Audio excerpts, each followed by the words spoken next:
kasih di dalam Tuhan. Saya melihat wajah-wajah yang bersukacita dan mengalami kebaikan Tuhan. Amin saudara. Haleluya, pagi hari ini saya akan memperkenalkan saudara kita yang baru pertama kali hadir di tempat ini. Yaitu ada Ibu Sela beserta putrinya Fausta Colin VB, betul ya? Selamat datang buat saudara kita yang baru pertama kali hadir. Kira boleh menikmati ibadah kita pada pagi hari ini. Kiri kanannya boleh menyapa, boleh memberikan salam. Haleluya, selamat datang di ibadah Gereja Baptis Indonesia Pemulihan. Kita percaya pagi hari ini kita sama-sama mengalami lawatan Tuhan, amin. Amin saudara, mari sebab itu kita mau siapkan hati kita mau datang kepada Tuhan. Mari kita tundukkan kepala dan kita akan berdoa. Bapa dalam surga, kami mengucap syukur untuk pagi hari ini. Bahwasannya kami boleh datang untuk memuji dan menyembah Tuhan pagi hari ini bersama dengan orang-orang yang kami kasih Tuhan. Sungguh ini adalah waktu yang terbaik. Kami mau hadir menikmati hadirat-Mu. Kami mau menaikkan pujian dan penyembahan kami. Lawat kami Tuhan.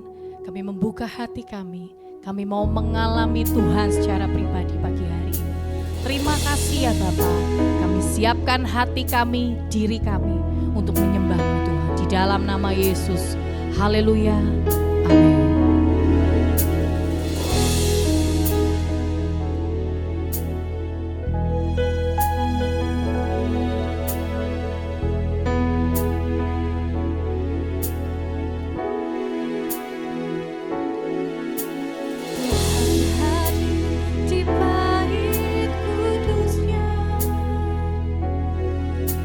Saat umat mencari wajahnya,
pun bersorak-sorak bagi Tuhan.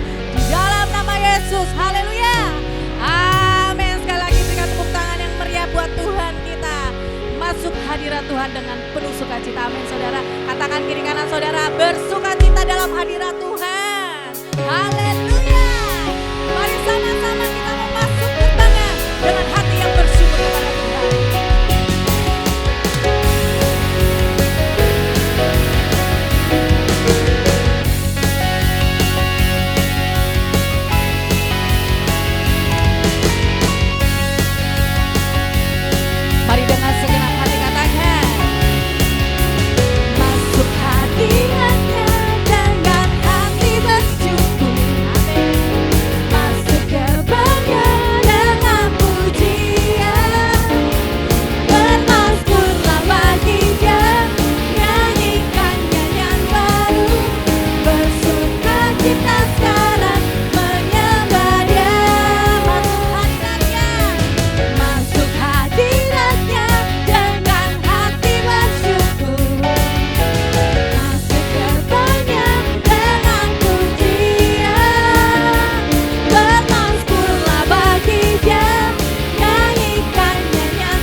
mau berdoa. Kami bersyukur Tuhan karena kami boleh memuji dan menyembah Tuhan. Hati kami bersuka cita. Dan pagi hari ini Tuhan kami mau bersyukur kepada Tuhan atas seminggu yang Tuhan pelihara kami ya Bapak. Pagi hari ini Bapak kami siapkan persembahan, persekutuan, komitmen ini. Kami mau taburkan ke dalam bayi Tuhan. Kami percaya Bapak biar setiap persembahan ini Tuhan boleh dipakai untuk memperluas kerajaan-Mu di muka bumi ini. Terima kasih Tuhan, kami siap menabur di dalam nama Yesus. Haleluya. Amin. Sidang jemaat dipersilakan duduk kembali.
semuanya. Katakan dalam pujian anak dan Tuhan. Segala pujian syukur bagimu, Kau hadir dalam hidupku. Ini datang sujud di hadapanmu, memujimu, menyembahmu, Yesus ku menyembah. Segala pujian bagimu. Segala pujian syukur bagimu, Kau hadir dalam hidupku. Ini ku datang sujud di hadapanmu, memujimu, menyembahmu, Yesus ku menyembahmu, Yesus ku menyembahmu, Yesus ku menyembahmu.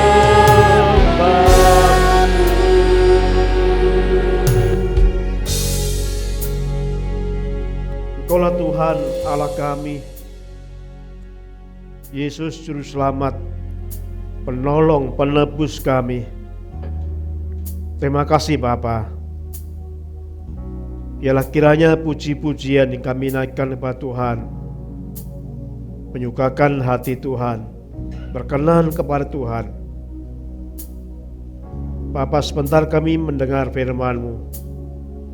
Kami akan terus belajar tentang kebaikan Tuhan yang begitu nyata dalam hidup kami. Bilalah melalui firman-Mu kami semakin sungguh-sungguh merasakan kebaikan Tuhan. Biarlah kami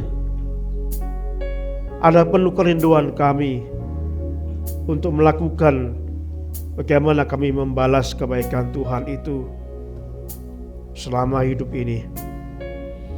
Berkati saat firman-Mu disampaikan, berkati hamba-Mu yang menyampaikan, biar kuasa Tuhan menjamah, menguasai, supaya dengan kuasa-Mu kami boleh mengerti firman-Mu. Kami boleh dibangunkan hidup kami melalui firman-Mu ini Bapa. Berkati anak-anak kami yang mereka juga sebentar akan belajar firman-Mu dengan cara mereka di tempat yang lain. Tuhan berkati mereka, berkati untuk guru yang membimbing, sehingga mereka, anak-anak ini terus bertumbuh semakin besar, semakin mengenal Tuhan di masa yang akan datang. Terima kasih Bapa di surga. Dalam nama Tuhan Yesus kami menaikkan doa ini. Amin.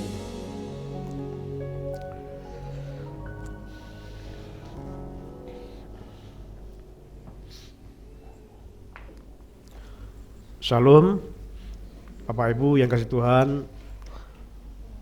Saya harapkan kita semua dalam keadaan baik, keadaan sehat, dan biarlah kita sungguh-sungguh selalu hidup dalam hadirat Tuhan. Kita akan baca firman Tuhan di dalam Mazmur 139, Mazmur 139 ayat 7 sampai dengan ayat yang ke-10. Mazmur 139 ayat 7 sampai dengan ayat yang ke-10. Sudah ketemu? Kita akan baca bersama-sama beberapa ayat ini. Kita mulai. Kemana aku dapat pergi menjauhi roh-Mu? Kemana aku dapat lari dari hadapan-Mu? Jika aku mendaki ke langit, Engkau di sana. Jika aku menaruh tempat tidurku di dunia orang mati, di situ pun Engkau. Jika aku terbang dengan sayap fajar dan membuat kediaman-Mu di ujung laut, juga di sana tangan-Mu akan menuntun aku dan tangan kanan-Mu memegang aku. Saudaraku yang kasih Tuhan, pada waktu saya bekerja beberapa tahun yang lalu sebelum menjadi pendeta, saya bekerja di sebuah instansi pemerintah dan kantor saya cukup besar, kantor kami cukup besar, dan ada satu ruangan khusus untuk kepala kantor itu yang sangat mungkin bagi saya lengkap fasilitasnya ya, lengkap sekali. Ruangan AC, ada toilet dalam, ada sofa, ada meja kerja, ada lemari es, sangat mewah. Dan biasanya zaman dulu, sekarang beda zaman sekarang, zaman dulu itu biasanya kepala kantor itu datangnya terakhir. Jadi karyawan, misalkan waktu itu jam 7 sudah harus masuk mulai kerja, dan kepala kantor itu datangnya agak siang.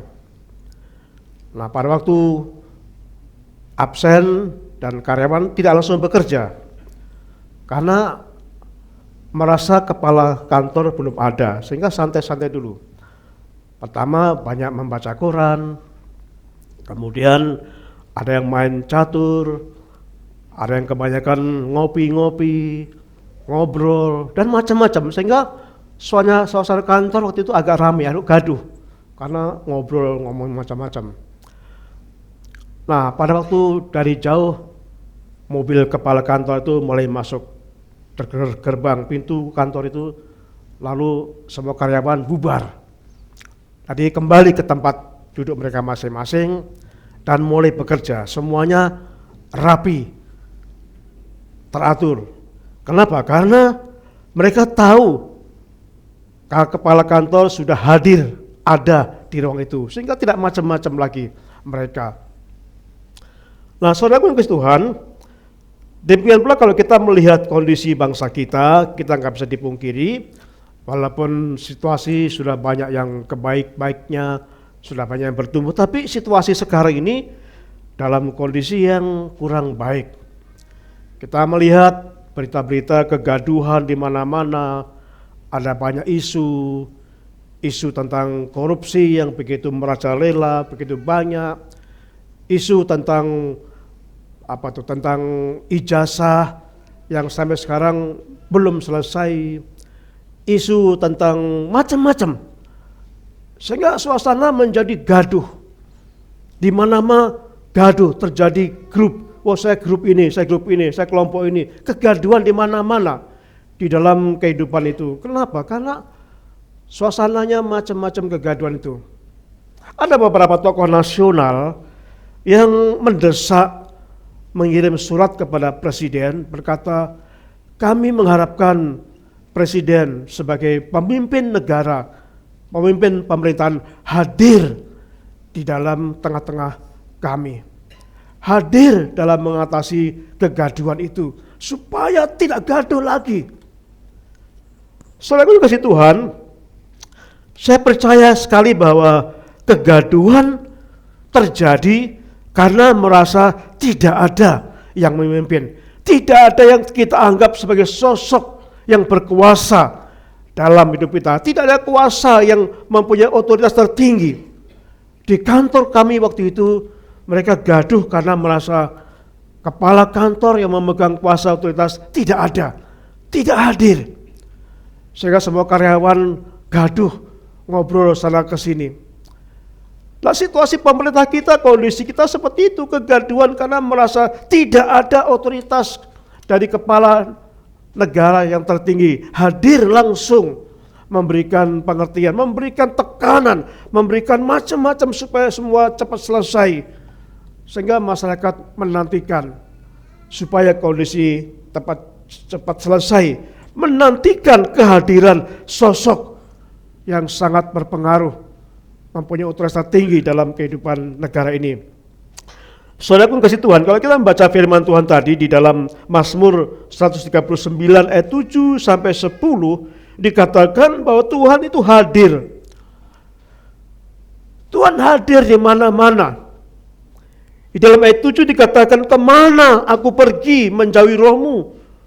Dengan kata lain, pemasar begitu berkata, Tuhan, apakah bisa aku jauh dari rohmu? Kemana-mana Engkau hadir. Kemana aku dapat lari dari hadapan-Mu Tuhan. Jika aku mendaki ke langit, ke tempat yang tinggi sekalipun, Engkau hadir di sana. Ketika aku berada di tempat yang lain, terpencil sekalipun, Engkau ada di sana. Saudaraku, kenapa? Karena memang salah satu sifat dari Tuhan itu adalah Allah yang maha hadir. Di mana-mana Tuhan hadir. Bapak Ibu yang kasih Tuhan, tema firman Tuhan pada bulan ini adalah mengenai kebaikan Tuhan. Kebaikan Tuhan. Minggu yang pertama kita belajar kebaikan Tuhan, ditunjukkan bahwa Tuhan mendengar doa kita. Tuhan selalu memasangkan telinganya untuk mendengar doa kita. Selalu mendengarkan dan menjawab doa kita. Itu minggu pertama. Minggu kemarin kita belajar bahwa Tuhan mendengar. Tuhan sangat baik dengan kita karena Tuhan menghapuskan dosa kita. Bukan saja memberikan yang terbaik, tapi Dia mengampuni kita dari segala dosa yang kita perbuat. Daripada saat ini, hari ini, kita belajar kebaikan Tuhan karena Tuhan hadir dalam hidup kita. Ini sangat penting sekali.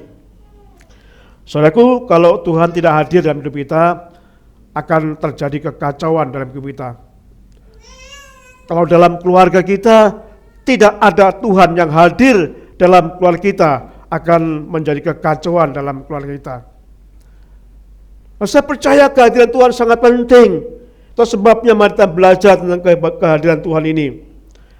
Bapak Ibu yang kasih Tuhan, saya bertanya kepada saudara, bagian apa yang terpenting di dalam ibadah kita? Bagian apa, saudaraku? Ada yang tahu? Ada yang berkata, yang terpenting bagian ibadah itu adalah pada waktu pengkhotbahnya, khotbahnya. Ada yang berkata, oh enggak, yang kepentingan ibadah itu adalah WL-nya. Yang terpenting adalah singernya. Yang terpenting adalah artis pendukungnya. Yang terpenting adalah pemain musik yang luar biasa. Yang paling penting adalah kehadiran jemaat yang begitu banyak. Setelah aku kasih Tuhan, memang semuanya itu perlu. Dalam ibadah kita membutuhkan WL, kita membutuhkan singer, kita membutuhkan pemain musik, kita membutuhkan penyampai firman Tuhan dan sebagainya. Kita membutuhkan jemaat yang hadir. Tetapi walaupun dalam ibadah itu dipimpin oleh seorang WL yang luar biasa, yang hebat, oleh singer yang begitu bagus suaranya, bahkan mungkin ada artis pendukung yang sangat terkenal, ada pendeta yang luar biasa hebatnya. Tetapi jikalau tidak ada kehadiran Tuhan dalam ibadah itu akan menjadi sia-sia. Jadi yang terpenting dalam ibadah itu adalah kehadiran Tuhan di dalam ibadah ini. Terus sebabnya saya yakin bahwa dalam setiap ibadah, termasuk pada hari ini, percaya meyakini bahwa Tuhan hadir. Amin. Kalau Tuhan hadir, bagaimana sikap kita? Kalau Tuhan hadir, pasti kita nggak mau macam-macam ibadah. Kita akan fokus menyembah Tuhan. Kalau kita yakin Tuhan hadir, kita meyakini bahwa Tuhan tahu apa yang kita lakukan dalam ibadah. Tuhan tahu apa yang kita pikirkan pada saat ibadah. Semua Tuhan tahu. Karena Tuhan adalah Allah yang Maha Tahu dan hadir di tempat ini. Bapak Ibu yang kasih Tuhan, kita akan belajar pada pagi hari ini 3 langkah bagaimana kita mengalami kehadiran Tuhan. Bagaimana supaya Allah hadir bukan hanya dalam gereja, bukannya dalam ibadah, tetapi bagaimana Tuhan hadir dalam keluarga kita, bagaimana Tuhan hadir dalam kehidupan kita secara pribadi. Ada 3 hal yang kita pelajari pada pagi hari ini. Yang pertama, kita berdiam diri di bawah kaki Tuhan, mendengar Tuhan di bawah kaki Tuhan Yesus. Seperti pada waktu Yesus datang ke rumah Maria, kita melihat Maria duduk di bawah kaki Yesus. Maria mendengarkan. Maria memberikan waktunya, memberikan telinganya untuk mendengar apa yang diajarkan oleh Yesus. Kita suka gitu, kita harus berdiam diri supaya kita merasakan Allah hadir dalam hidup kita. Kita harus berdiam diri di bawah kaki Yesus. Di dalam Mazmur pasal 46 ayat yang ke-11 dikatakan, diamlah dan ketahuilah bahwa akulah Allah. Aku ditinggikan di antara bangsa-bangsa, ditinggikan di bumi. Tuhan Allah ditinggikan di seluruh bangsa, ditinggikan di bumi. Dia adalah Allah, penguasa tertinggi dalam hidup kita. Dia adalah pemberi hidup. Dia mengatur hidup kita. Dia penuh kuasa. Apapun yang Tuhan inginkan akan terjadi dalam hidup kita. Saudaraku kasih Tuhan, kita perlu membangun keakraban dengan Tuhan. Dan inti yang terpenting dalam keakraban itu adalah selalu investasi waktu. Menyediakan waktu. Bapak Ibu, kalau sepasang suami istri menikah lalu tidak bisa memberikan waktu untuk pasangannya, ya pasti suami istri itu pasti akan kacau. Tidak cukup hanya diberikan uang, tapi perlu diberikan waktu untuk memperhatikan pasangannya, perlu untuk mendengarkan pasangannya, perlu untuk mendengarkan unek-unek hatinya. Dalam keluarga, jikalau orang tua tidak bisa memberikan waktu untuk anak-anaknya, pasti dapat dipastikan keluarga itu tidak akan mengalami harmonis. Tidak akan terbangun hubungan satu dengan yang lain. Pasti akan mengalami kekacauan. Kenapa? Karena salah satu unsur penting di dalam membangun keakraban adalah memberikan waktu, investasi waktu. Saya menggunakan kata investasi karena itu nggak akan terbuang sia-sia. Kita berikan waktu untuk keluarga, untuk membangun hubungan yang akrab di antara keluarga. Harus ada waktu yang kita berikan. Untuk membangun hubungan akrab dengan Tuhan, harus ada waktu yang kita berikan kepada Tuhan, investasi waktu kepada Tuhan. Dan tidak perlu tergesa-gesa. Dalam pengkhotbah pasal yang ke-8 ayat 2 dan 3, kitab pengkhotbah pasal yang ke-8 ayat 2-3 dikatakan, patuhilah perintah raja demi sumpahmu kepada Allah. Janganlah tergesa-gesa pergi dari hadapannya. Janganlah bertahan dalam perkara yang jahat, karena ia berbuat apa yang dikehendakinya. Siapa yang dimaksud raja dalam konteks ini? Adalah Tuhan. Tuhan Allah. Patuhilah Tuhan Allahmu. Janganlah tergesa-gesa. Artinya sediakan waktu yang cukup pada saat kita menghadap Tuhan, Raja kita. Berikan waktu yang cukup. Jangan tergesa-gesa. Jangan yang sebagai syarat. Jangan sebentar. Tapi berikan waktu yang cukup. Sehingga Tuhan menyampaikan sesuatu dengan cukup jelas kepada kita. Luangkan waktu. Jangan menggunakan waktu yang luang. Kalau kita menggunakan waktu luang untuk Tuhan, tidak pernah ada waktu luang untuk Tuhan. Bahkan kadang-kadang 24 jam sehari yang Tuhan berikan kepada kita itu kadang-kadang kurang. Untuk bekerja saja kurang 24 jam. Ada sebuah bengkel yang sering sekarang ada atau cucian mobil buka 25 jam. Restoran buka 25 jam. Rupanya 24 jam belum cukup untuk bekerja. Jadi kalau kita akan menunggu waktu yang luang, tidak akan pernah ada waktu. Kita selalu sibuk dengan urusan kita sendiri. Ada banyak urusan. Dan tidak pernah ada waktu untuk pribadi, untuk Tuhan, Kalau kita meluangkan waktu, kalau kita menggunakan waktu yang terluang, tidak akan pernah ada kesempatan kita membangun hubungan dengan Tuhan. Itu sebabnya Tuhan berkata, luangkan waktu. Yesus mengajarkan pagi-pagi benar. Yesus pergi ke tempat yang sunyi. Yesus meluangkan waktunya pertama-tama digunakan oleh Tuhan. Itu meluangkan waktu. Bukan waktu yang terluang nanti. Tapi meluangkan waktu untuk bersama dengan Bapaknya. Untuk mendengarkan apa yang Tuhan inginkan dalam kehidupan kita.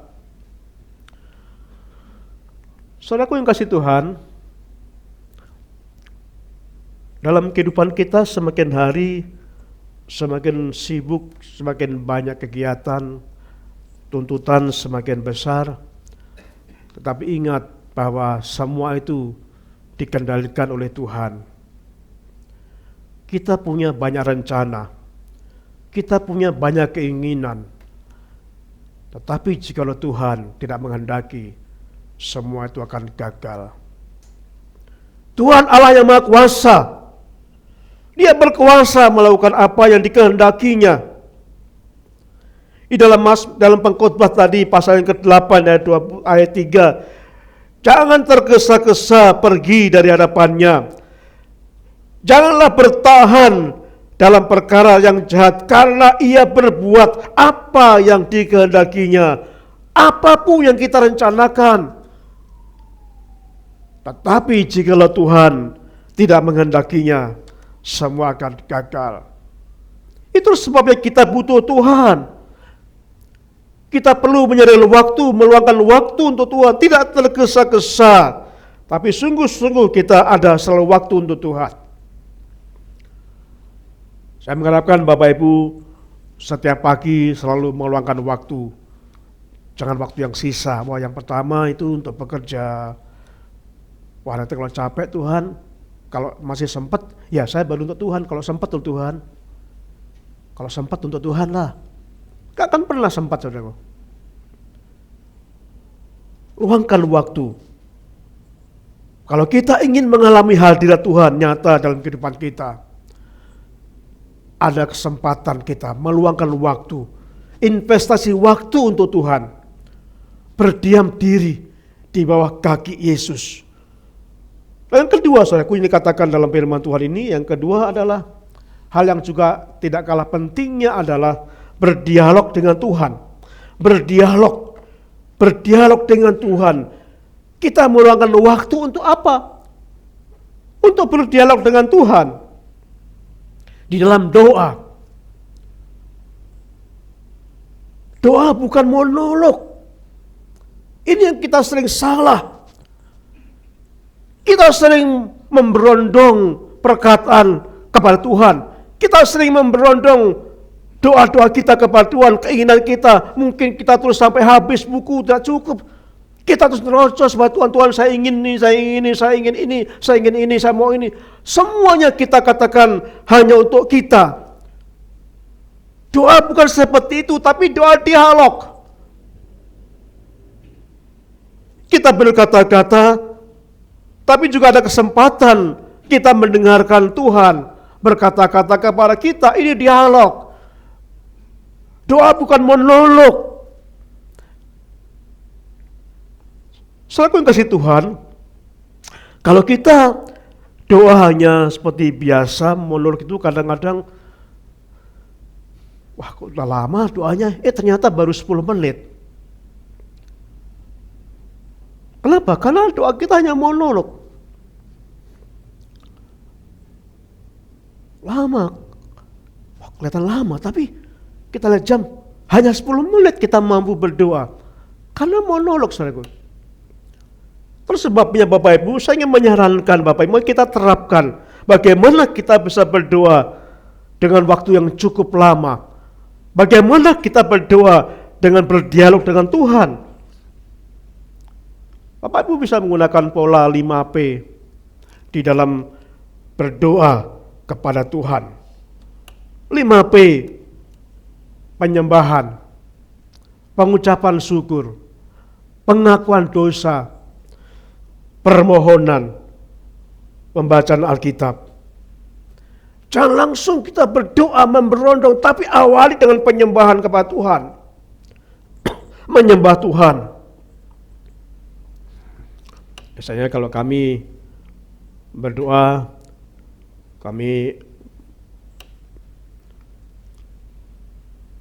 sebelum saya berdoa, saya menaikkan pujian.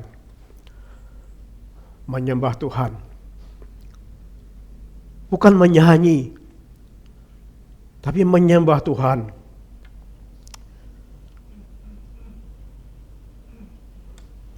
Kita bisa menyanyikan pujian.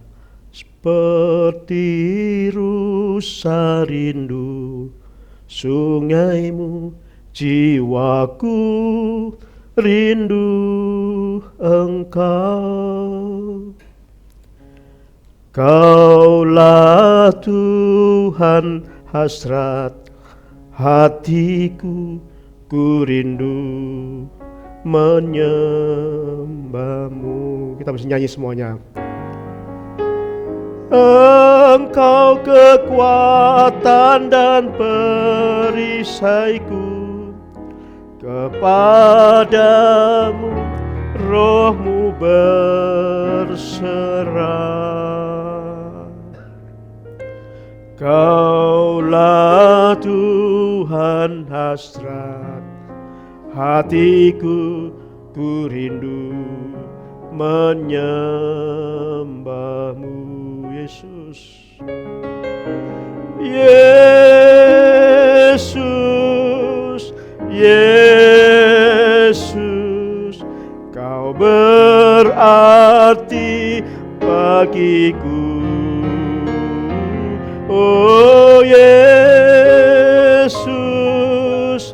Yesus, Kau segalanya bagiku. Saudaraku, bukan sekedar nyanyi, tapi sembah Tuhan. Dalam pengertian saudaraku, menyanyi itu ada 3 tingkatan saudaraku. Ada orang bisa menyanyi hanya dengan secara fisik, dengan mulutnya, fisiknya hafal lagunya. Waktu kami ada acara pendeta Natalan di Jogja, kami dalam satu rombongan bis itu ada grup pengamen masuk dalam bis itu. Ketika kami berhenti, tiba-tiba ada rombongan pengamen masuk di dalam bis. Dia mungkin tahu kalau kami itu orang Kristen. Dia menyanyikan lagu Kristen. Ku sembah Kau Tuhan, ku sembah Kau Tuhan. Saudaraku, itu pengamen. Apakah orang itu sungguh-sungguh menyembah Tuhan? Dia nggak percaya Yesus. Tetapi dia bisa menyanyikan pujian. Dalam Yesus kita bersaudara. Ada banyak sekarang pengamen lagu-lagu di bus. Kadang-kadang dia bukan orang Kristen yang bukan percaya Yesus. Itu bukan menyembah Tuhan. Itu nggak mungkin bisa menghadirkan hadirat Tuhan dalam hidupnya. Tidak mungkin. Karena dia menyanyi dengan fisiknya. Dia hafal syairnya. Dia bisa berkata dengan mulutnya. Tapi itu tidak bisa menghadirkan dari Tuhan. Karena dia hanya menyanyi secara fisik. Tingkat yang kedua itu menyanyi dengan jiwa. Banyak profesional menyanyi dengan jiwanya. Saya sering menonton dalam Indonesian Idol itu, penyanyi yang terbaik adalah menghayati lagu itu, syairnya. Dia bisa menyanyi dengan sambil menangis, meneteskan air mata. Karena dia menyanyi dengan jiwanya. Jiwa itu ada pikiran, perasaan, dan kehendak. Dengan perasaannya melankolis, dia menangis. Ketika dia menyanyikan pujian pacaran, putus cinta, dia bisa menangis, menghayati. Dan itu pun tidak akan bisa menghadirkan hadirat Tuhan. Karena dia menyanyi dengan jiwanya saja. Tapi yang menghadirkan hadirat Tuhan adalah bagaimana kita menyanyi melalui roh kita. Roh kita, kita memuji Tuhan. Bukannya mulut kita, fisik kita, bukan jiwa kita. Tetapi dengan roh kita, kita terangkat memuji Tuhan, menyembah Tuhan. Merasakan hadirat Tuhan.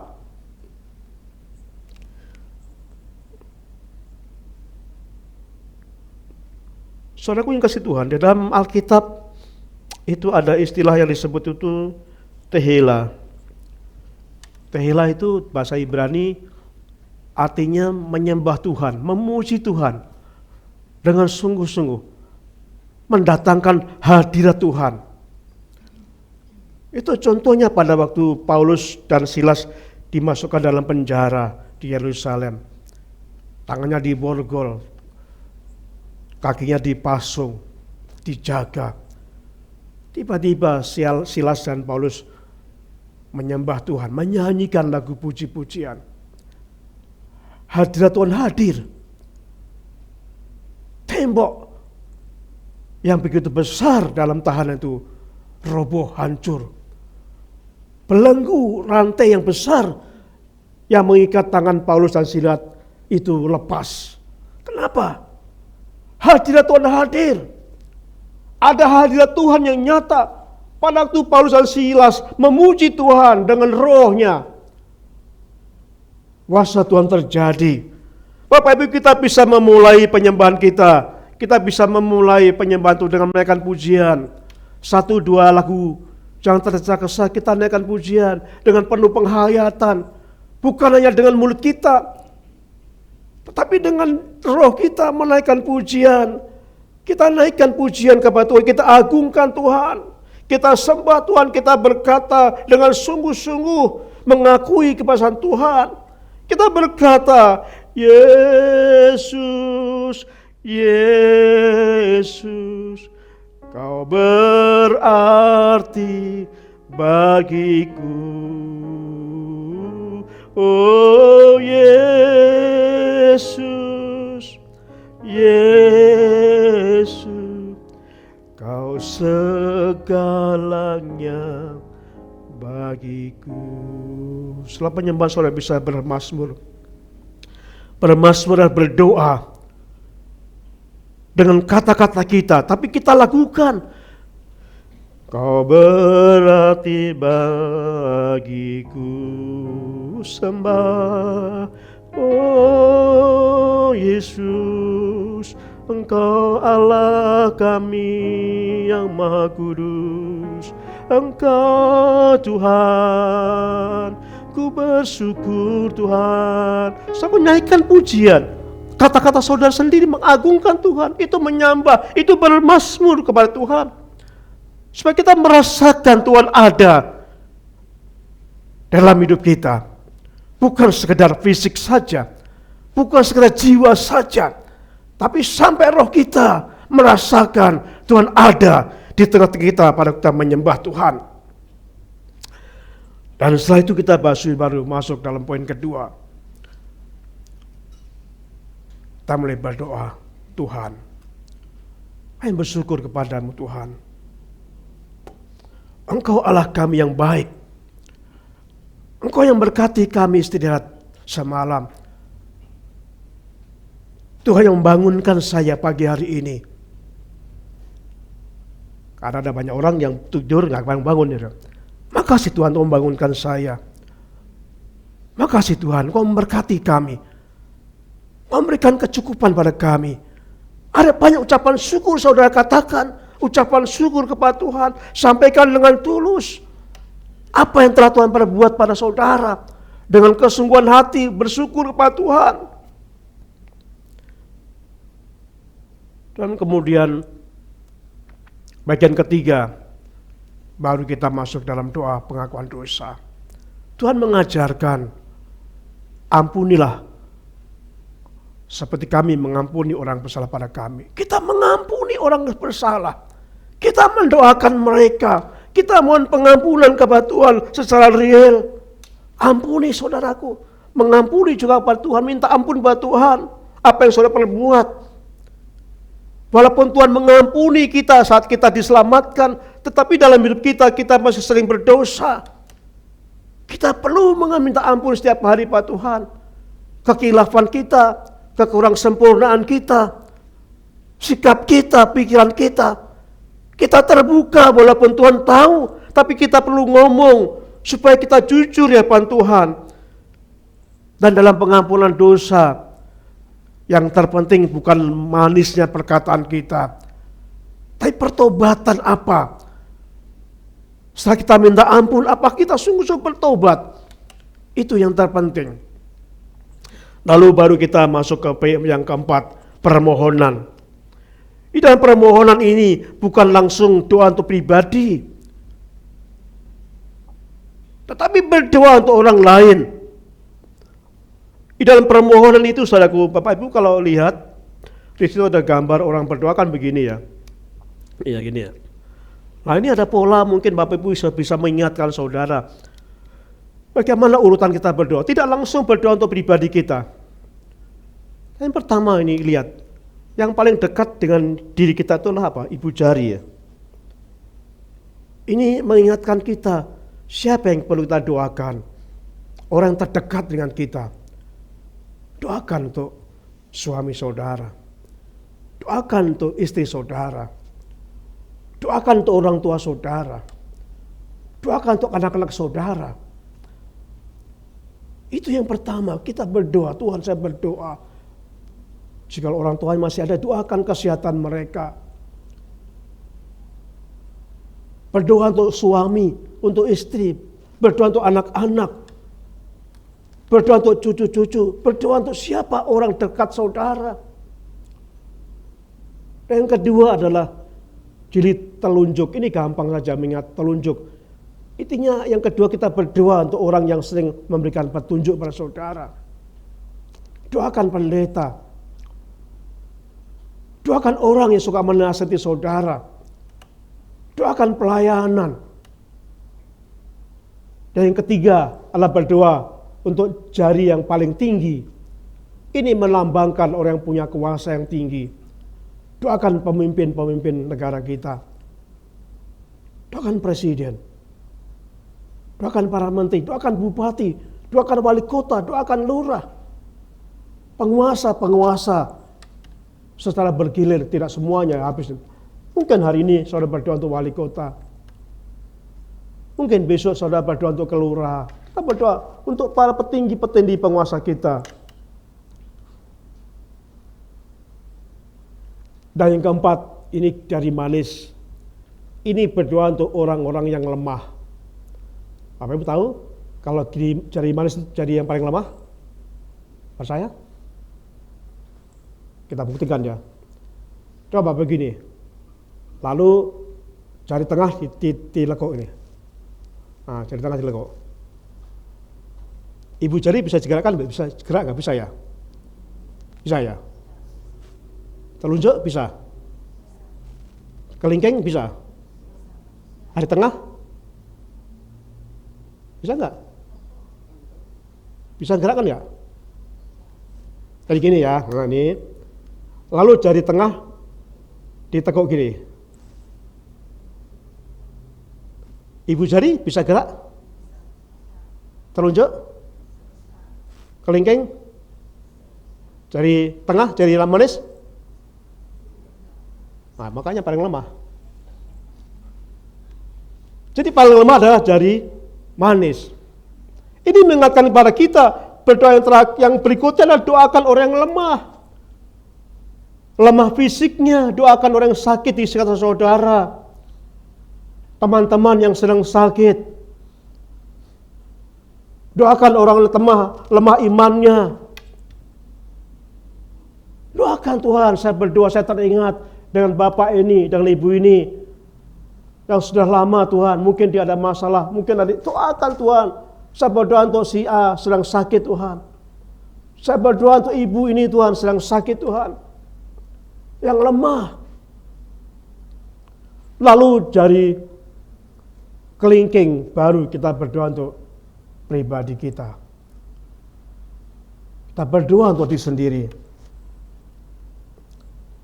Saudaraku, saya percaya Kalau saudara menggunakan waktu pola 5P ini, doa saudara minimal setengah jam. Minimal. Diawali dengan penyembahan. Menaikkan pujian. Dengan sungguh-sungguh, dengan roh kita. 1 atau 2 lagu. Lalu kita belajar bermazmur. Bermazmur itu berdoa tapi dilakukan. Gak ada yang salah. Lalu berkata, Tuhan, saya mengucap syukur. Lalu berdoa kemudian, Tuhan, saya mohon ampun kepada Tuhan. Mohon pengampunan dosa. Lalu kita berdoa, Tuhan, saya teringat, Tuhan, teman saya ini sedang sakit. Saya berdoa, Tuhan, teman di kantor saya berdoa teman di gereja saya sedang sakit. Tuhan, saya berdoa, Tuhan, teman di gereja sudah lama gak ibadah, Tuhan. Tuhan, kuatkan, pulihkan kembali imannya. Kita doakan. Lalu baru yang terakhir itulah berdoa untuk pribadi kita. Jadi jangan langsung berdoa untuk pribadi, tapi sungguh-sungguh ada polanya. Diawali dengan penyembahan dan seterusnya, dan kita yakin kalau saudara menggunakan pola ini minimal, saudara bisa berdoa paling cepat minimal setengah jam. Kemudian baru yang kelima, P yang kelima adalah membaca firman Tuhan.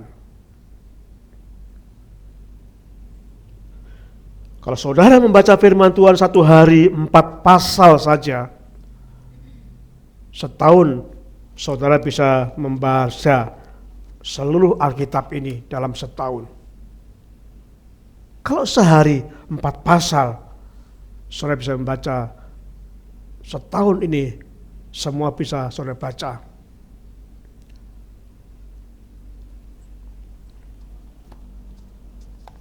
Karena saya berdoa di tempat yang gelap, saya menggunakan HP saya. Sekarang ada Alkitab bersuara. Alkitab bersuara itu bagi saya lebih jelas, karena intonasinya bisa kita rasakan.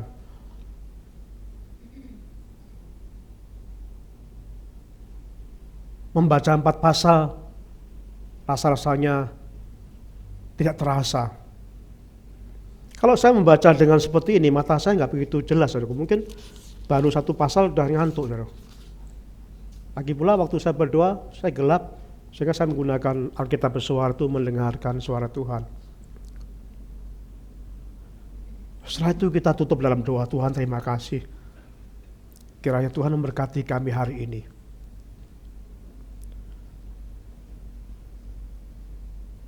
Doakan, saudaraku.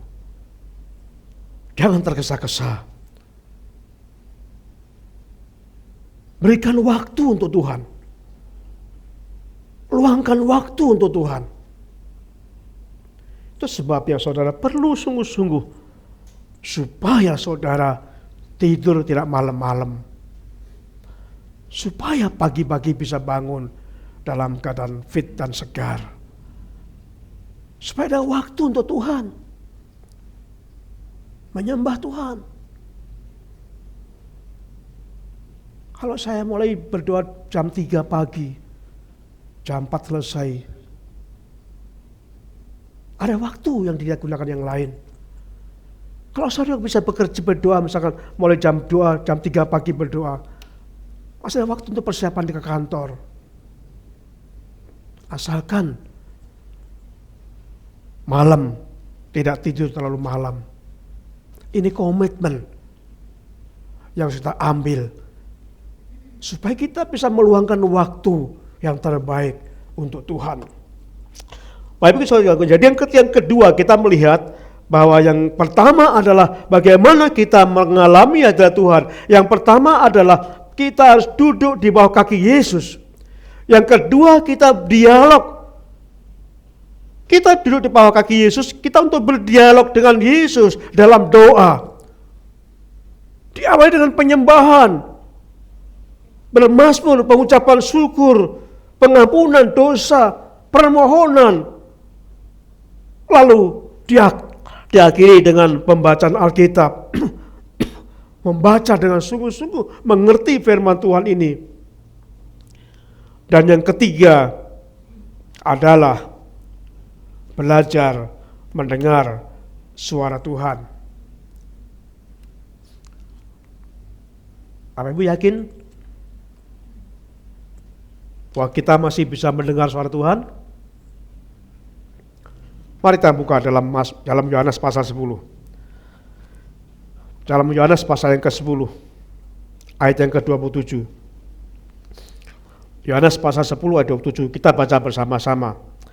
Kita mulai, domba-dombaku mendengarkan suaraku, dan aku mengenal mereka, dan mereka mengikut aku. Kita sekali lagi, domba-dombaku mendengar suaraku, dan aku mengenal mereka, dan mereka mengikut aku. Kita katakan di sini, domba-dombaku, domba-domba Kristus apa? Mendengar. Kita bisa mendengar suara Tuhan. Dan kita harus mendengar suara Tuhan. Kalau kita mengaku domba Kristus, kalau kita mengaku pengikut Kristus, kita harus mendengar suara Tuhan. Kalau kita nggak mendengar suara Kristus, berarti kita bukan pengikut Kristus. Sebagai pengikut Kristus dan mendengar suara Tuhan,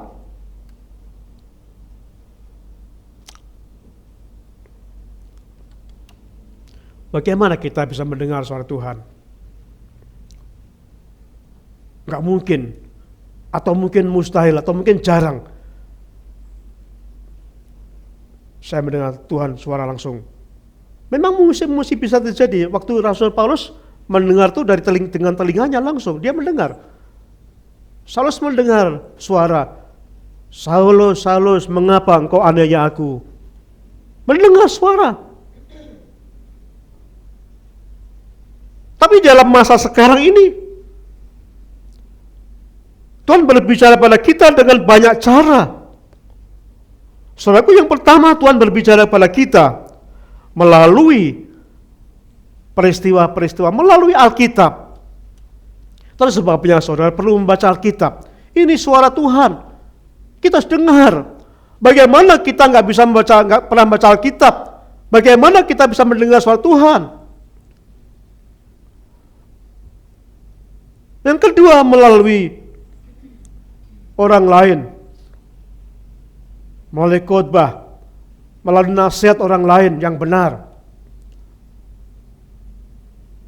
Yang ketiga juga kita bisa mendengar suara Tuhan melalui peristiwa-peristiwa yang terjadi, yang kita alami. Dan yang keempat, kita bisa mendengar suara Tuhan dari bisikan Roh Kudus. Kita persatu persatu. Kita membaca firman Tuhan itu adalah mendengar suara Tuhan. Pada waktu kita mendengar khotbah, itu juga mendengar suara Tuhan. Waktu orang menasihati saudara dengan firman Tuhan, nasihat itu juga termasuk saudara mendengar Tuhan. Jadi jangan abaikan nasihat. Jikalau nasihat itu benar berdasarkan firman Tuhan. Dan yang ketiga, ada peristiwa-peristiwa dipakai Tuhan untuk Tuhan berbicara pada saudara. Waktu kami ikut retreat doa, pendeta-pendeta Sepamulang itu dilakukan di puncak. Waktu retreat itu selama 3 hari 3 malam, pada waktu hari terakhir, tiba saatnya pembicara itu mendoakan kami satu persatu. Mendoakan kami. Teman tangan, didoakan. Dan waktu pendeta hamba Tuhan itu mendoakan saya, dengan jelas dia berkata, anakku, engkau jangan mengandalkan kekuatanmu. Engkau harus mengubah pola pelayananmu. Saya nggak tahu, saudaraku. Bagaimana saya bisa mengubah pola pelayanan? Tapi setelah peristiwa itu, setelah saya didoakan dengan hamba Tuhan itu berkata, engkau harus mengubah pola pelayananmu. Tiba-tiba peristiwa terjadi dalam gereja. Kami nggak punya tempat lagi gedung gereja. Kami harus keluar. Di situ ada peristiwa itu dan Tuhan bentuk kami. Ada gereja yang mengajak kami untuk kami mengikuti SPK, saya pengikut Kristus. Ada prinsip-prinsip firman Tuhan yang baru yang kami pelajari. Ada prinsip pelayanan yang selama ini kami tidak pernah lakukan itu, yaitu pelayanan pemulihan hati. Setelah kami selesai mengikuti SPK, ada peristiwa Tuhan kirim saya, orang ke pastori, orang itu sakit. Kita doakan lalu orang itu berkelempang tersungkur. Dan Tuhan sembuhkan. Ada peristiwa dan sekarang saya tahu, oh Tuhan, ternyata itu yang Tuhan maksud. Harus mengubah pola pelayanan. Yang dulu pelayanan saya yang mengandalkan otak, hanya logika. Tapi sekarang perlu hati, harus menerapkan. Oh Tuhan, itu ternyata mengubah pola pelayanan seperti itu. Tuhan berbicara melalui peristiwa yang saudara alami. Jika saudara berdoa tiba-tiba mengalami peristiwa-peristiwa, yakinlah Tuhan berbicara pada saudara. Saudara berdoa, Tuhan, apa maksudnya Tuhan? Apa yang saya lakukan Tuhan? Dan yang kelima, Tuhan bicara pada kita melalui bisikan Roh Kudus dalam hati kita. Bapak Ibu yang kasih Tuhan, peran Roh Kudus dalam hidup kita itu ada 3. Tuhan menciptakan kita tubuh, jiwa, dan roh. Tubuh yang membuat kita bisa mengenal lingkungan kita melalui panca indera. Dengan tubuh dengan panca indera kita tahu bahwa saya sedang di sini. Saya bisa merasakan, saya bisa mencium, saya bisa melihat. Itu mengenal lingkungan melalui tubuh kita. Yang kedua, kita diberikan jiwa. Jiwa itu tubuh, jiwa itu adalah kemauan, perasaan, dan kehendak. Itu untuk mengenal satu sama orang lain. Mengenal perasaan orang lain. Itu jiwa kita.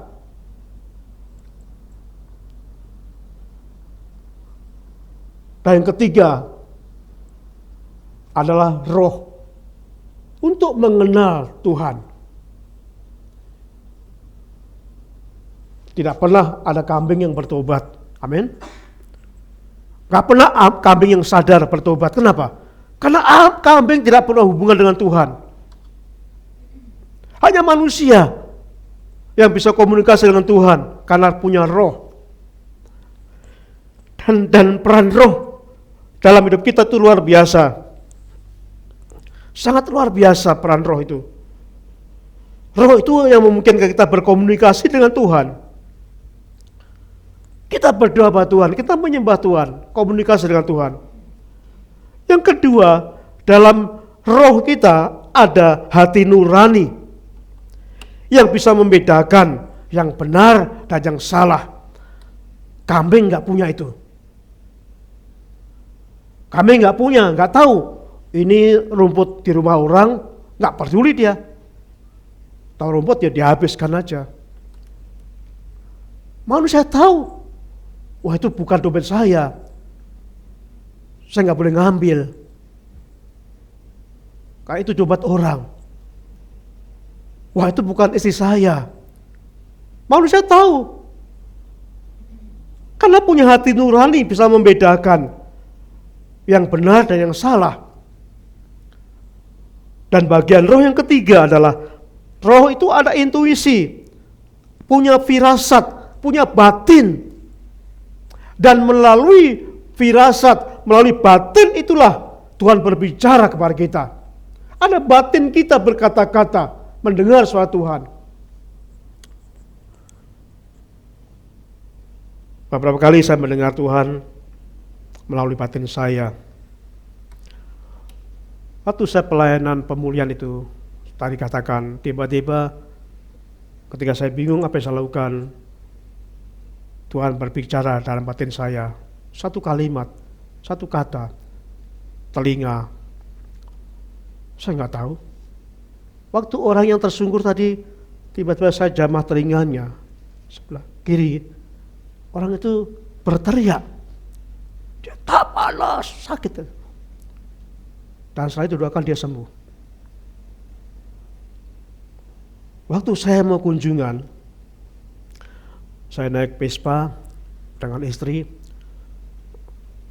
tiba-tiba ada suara batin saya putar balik.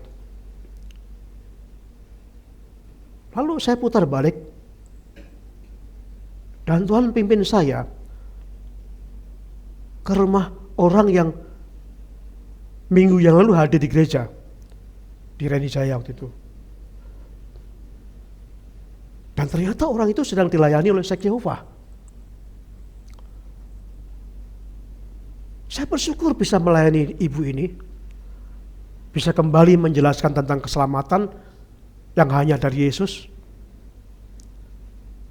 Sebelum kemudian ibu ini meninggal karena operasi usus buntu. Saya bersyukur. Saya sering beberapa kali ketika beli bensin, saudaraku, saya mendengar suara tidak jujur. Dan benar ketika kami balik, saya berkata, "Bang, tadi saya beli ini, abang berikan berapa?"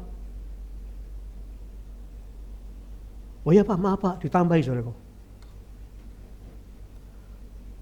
Saya percaya, saudaraku, Tuhan berbicara kepada kita bukan dari telinga langsung,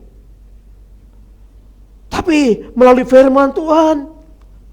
Kalau saudara membaca firman Tuhan secara teratur, saudara peka mendengar suara Tuhan. Kalau hal-hal yang saudara dengar itu bukan dari Tuhan, saudara tahu ini bukan Tuhan yang bicara, bertentangan dengan firman Tuhan. Kalau ada mungkin peristiwa yang terjadi, itu bisa dipakai Tuhan. Peristiwa itu dipakai Tuhan untuk saudara, Tuhan berbicara pada saudara. Dan yang sering Tuhan berbicara kepada kita adalah melalui hati nurani, bagian dari roh kita, melalui batin kita. Tuhan sering berbicara kepada saudara-saudara. Saya ingin mengharapkan saudara untuk menerapkan pola ini. Sediakan waktu untuk Tuhan. Investasikan waktu untuk Tuhan. Itu gak akan cuma-cuma, gak akan sia-sia. Akan menghasilkan sesuatu luar biasa. Karena itu investasi, gak akan sia-sia. Luangkan waktu. Beri waktu yang cukup untuk Tuhan. Jangan tergesa-gesa. Mulai menyembah Tuhan. Jangan langsung berdoa. Mulai penyembahan. Memuji Tuhan. Tehila. Memuji dalam hati, dengan hati kita. Dengan sungguh-sungguh rasakan hadirat Tuhan. Mulai bersyukur. Mulai mohon pengampunan. Lalu mulai mendoakan orang lain. Dan mendoakan diri sendiri. Diakhiri dengan kembali membaca firman Tuhan. Gantian Tuhan berbicara kepada kita melalui firman ini. Saya percaya kalau saudara menerapkan ini, saudara bisa berdoa minimal setengah jam, bisa lebih. Dan itu manfaatnya luar biasa. Tuhan hadir dalam kehidupan saudara. Tuhan hadir dalam keluarga saudara. Dan kehadiran Tuhan akan membuat kita berkemenangan menjalani hidup kita. Tuhan berkati. Amin. Terima kasih Bapa di surga untuk firman-Mu ini. Biarlah kami boleh diberikan pengertian Roh Kudus kembali, dijamah Roh Kudus untuk kami dapat melakukan firman-Mu ini yang kami dengar ini. Kami ingin Tuhan hidup dalam hadirat Tuhan. Kami ingin merasakan kemenangan-kemenangan pada saat Tuhan hadir dalam kehidupan kami. Makasih Bapa di surga. Kami percaya Tuhan masih ada. Kami percaya kuasa-Mu masih ada. Kami percaya kuasa-Mu. Kami percaya hadirat-Mu itulah yang membuat bangsa Israel selama 40 tahun hidup di padang gurun berkemenangan. Tuhan berikan makan. Walaupun di padang gurun bangsa itu tidak bisa bercocok tanam, tidak bisa menanam, tapi Tuhan turunkan makna dari surga.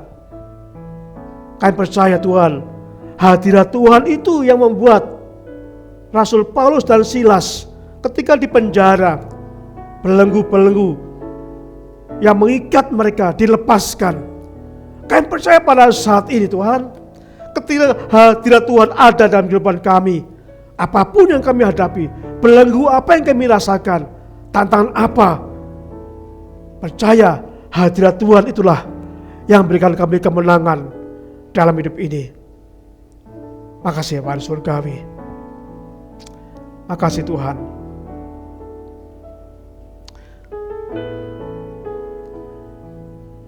Seperti firman Tuhan tadi, kemanapun aku pergi, roh Tuhan ada.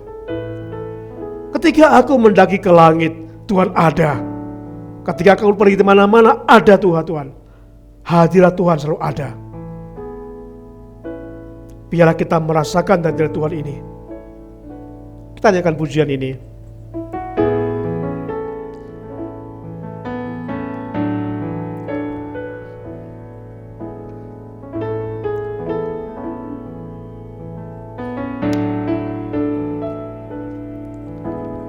Kemanakah aku dapat pergi menjauhi Roh-Mu Tuhan?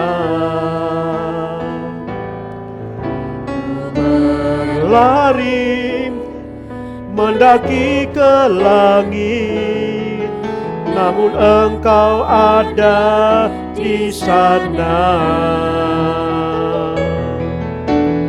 Aku terbang dengan sayap fajar, diam di ujung bumi.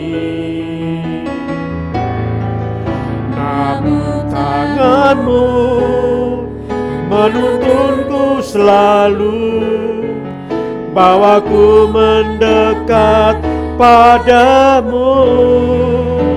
Engkau Tuhan Allah Maha Tahu, betapa dahsyatnya kuasa-Mu, hadirat-Mu kini penuhiku, bawaku dekat padamu. Tanyakan pujian kembali saudara. Kemana aku pergi, tidak akan bisa menjauhi Roh-Mu, karena Tuhan selalu ada di mana-mana. Dan Tuhan ingin kita bersekutu dengannya, supaya kita merasakan Tuhan hadir, merasakan hadirat Tuhan secara nyata dalam hidup kita.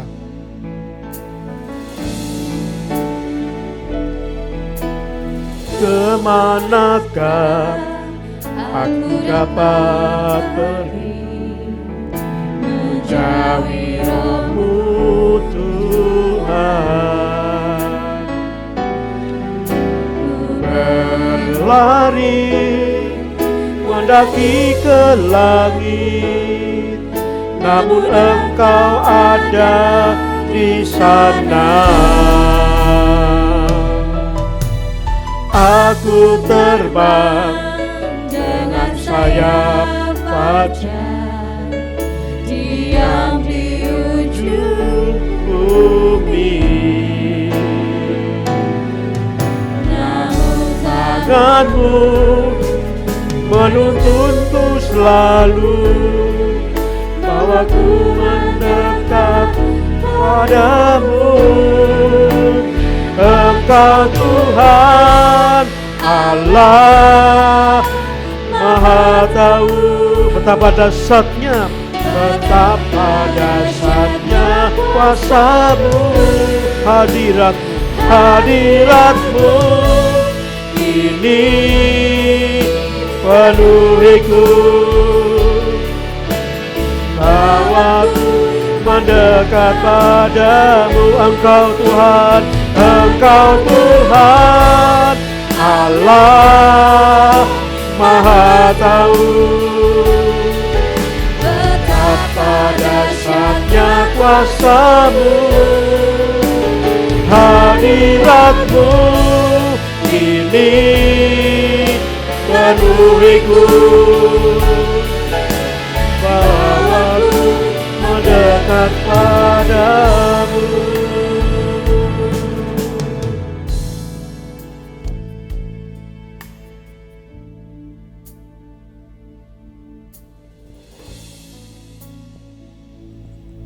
Katakan keyakinan saudara. Apakah saudara tahu Tuhan ada di tempat dimanapun berada, di tempat ini saat ini, di tempat yang lain saat saudara ada? Tuhan rindu dekat dengan kita. Tapi kadang kita yang ingin menjauh dari Tuhan. Tuhan setiap saat menunggu kita hadir, menikmati persekutuan bersamanya. Tuhan menunggu. Tapi kadang kita sering tidak ada waktu untuk Tuhan. Kita menjauh. Tuhan tetap menghampiri kita karena Tuhan ingin dekat dengan kita. Saya mengharapkan firman ini dapat menolong saudara pada saat ini. Mari mulai hari ini luangkan waktu untuk Tuhan. Duduk di bawah kaki Yesus, menyembah Tuhan, mendengar suara Tuhan, supaya hadirat Tuhan nyata, sehingga ada kemenangan dalam kehidupan kita. Terima kasih Bapa di surga. Inilah keridhaan kami supaya kami sungguh-sungguh merasakan Tuhan hadir dalam kehidupan kami masing-masing. Kami butuh Tuhan. Engkau Allah yang Maha Kuasa. Kami gak bisa sendiri tanpa Engkau Tuhan.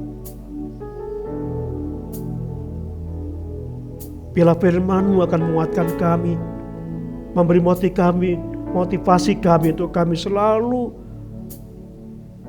merindukan hadirat Tuhan.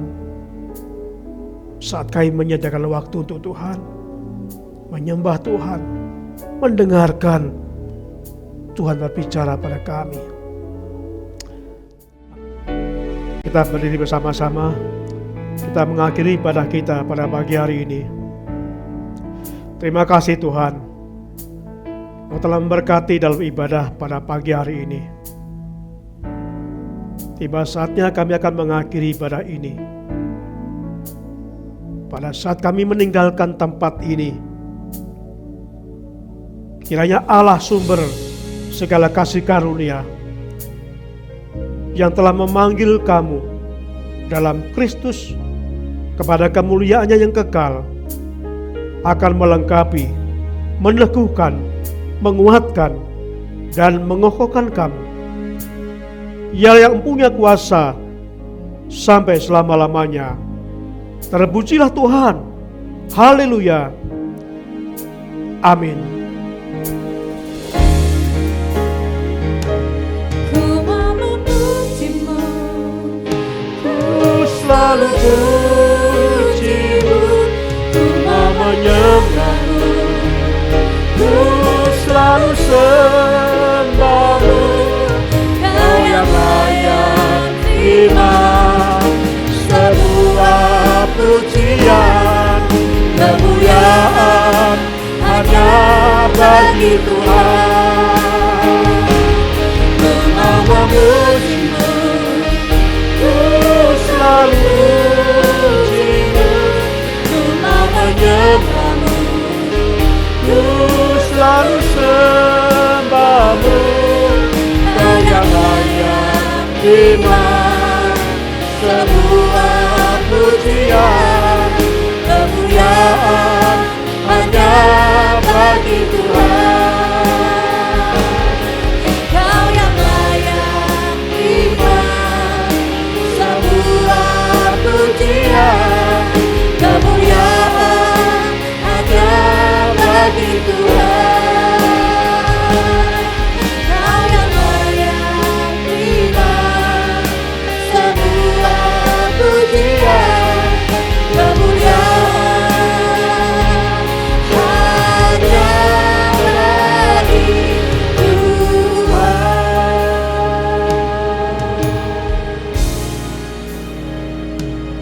Sidang jemaat dipersilakan duduk kembali dan mengambil saat teduh sejenak.